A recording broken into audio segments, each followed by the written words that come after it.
নমস্কার। আজকে আমি আপনাদের কাছে শেয়ার করতে এসেছি যে একজন মানুষ লাইফে সেটেল হওয়ার পরে মোটামুটি স্ট্যান্ডার্ড একটা লাইফ লিড করার পরে যখন উনি স্টেবল লাইফ লিড করছেন তখন ওনার কোন কোন ইন্স্যুরেন্স অবশ্যই থাকা উচিত।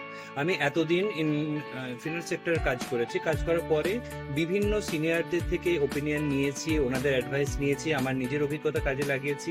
লাগানোর পরে আমার মনে হয়েছে একজন মানুষ স্টেবল হওয়ার পরে অন্তত 3টে ইন্স্যুরেন্স তার থাকা উচিত, যেটা ভবিষ্যৎকে সুরক্ষিত রাখে।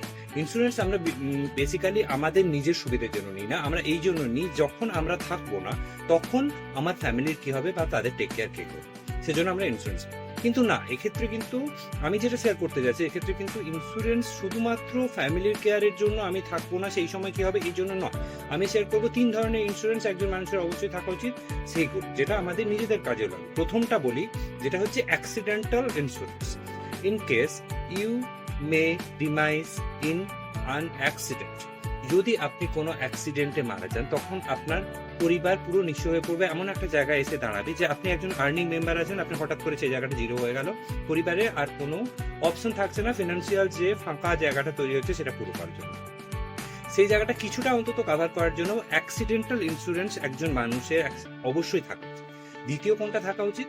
একটা টার্ম ইন্স্যুরেন্স থাকা উচিত। Term insurance means in the sense যে আমরা যদি নর্মাল ওয়েতে কোনোভাবে আমাদের ডেথ হয় তখন ফ্যামিলির কাছেও একটা বিরাট বড় ক্ষতি হয়ে যায় এবং ফ্যামিলি সেই ক্ষতিটা পুরো করতে পারে না, বিশেষ করে ফিনান্সিয়াল জায়গা।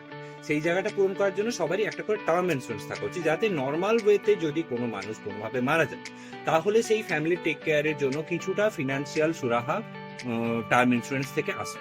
তৃতীয় যেটা আমি বলবো সেটা কিন্তু ফ্যামিলির জন্য না, এটা একবারে নিজের জন্য এবং তার সঙ্গে ফ্যামিলি অ্যাডেড থাকে, সেটা হচ্ছে হেলথ ইন্স্যুরেন্স।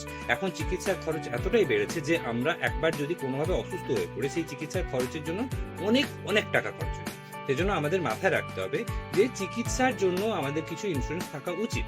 আমরা ইয়ারলি, কোয়ার্টারলি বা মান্থলি কিছু প্রিমিয়াম দিয়ে কিছু আমরা হেলথ ইন্স্যুরেন্স অবশ্যই করে রাখা উচিত, যাতে করে আনফোর্সিন ফিউচারে আমরা যদি কোনোভাবে অসুস্থ হয়ে পড়ি সেই টাকাটা ইন্স্যুরেন্স কোম্পানি থেকে রিকভার করা যাবে বা ইন্স্যুরেন্স কোম্পানি থেকে ক্যাশলেস ট্রিটমেন্ট করা যাবে।